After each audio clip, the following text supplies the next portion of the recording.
په سرپل کې د طالبانو او هزاره طالب قمندان د وسلوالو ترمنځ نښتې شوي.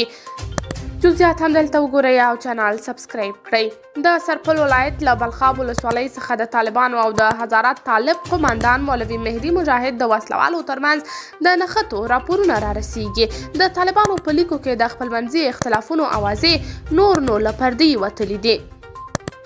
د سرپل ولایت په بلخاب ولسوالۍ کې د طالبانو یوازینی هزاره قمندان مولوي مهدي مجاهد ته یوې نږدې سرچینې چې د موضوع د امنیتي حساسیت له وجې نه غواړي نوم یې په راپور کې راشي، ازادۍ راډیو ته وویل چې د پرون ماښام په جګړه کې د طالبانو ځواکونه له سیمې په شا تګ ته اړ شول، خو د سرچینې د ادعا له مخې د قمندان مجاهد وسلوالو ته هم تلفات اوښتي دي.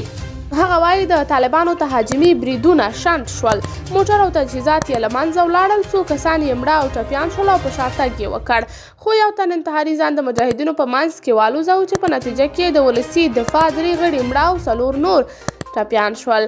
د طالبانو د حکومت د کورنیو چارو وزارت په بلخاب ولسوالۍ کې د جګړې او نښتو راپورونه ردوي. د دې وزارت وایان عبدالنافع ټکور په دې اړه چې ولې دې سیمې ته د طالبانو ځواکونه استول شوي، ازادۍ راډیو ته وویل چې حکومت د امنیت د ټینګښت لپاره هر ځای ته ځواکونه استولی شي. ټکور وویل چې هلته هیڅ ستونزه نشته او دا هر څه یوازې تبلیغات دي. د بلخاب ولسوالۍ یو شمېر اوسېدونکو د جګړو د پراخېدو له ویرې خپلې مینې پریښې دي او نورو سیمو ته کډه شوي دي.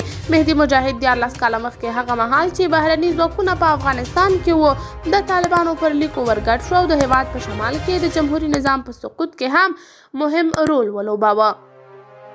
خو وروسته له دې چې طالبان څه کم کال مخکې واک ته ورسېدل، د طالبانو له اصلي ډلې سره یې مخالفت پیدا شو.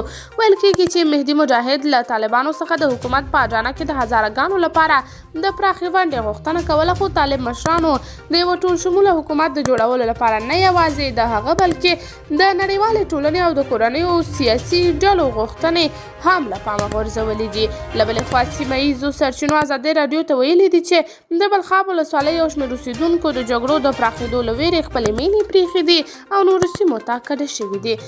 قدرمنو کتونکو، تاسې د موضوع په هکله څه نظر لرئ؟ کمنټ کې شریک او چینل سبسکرایب کړئ.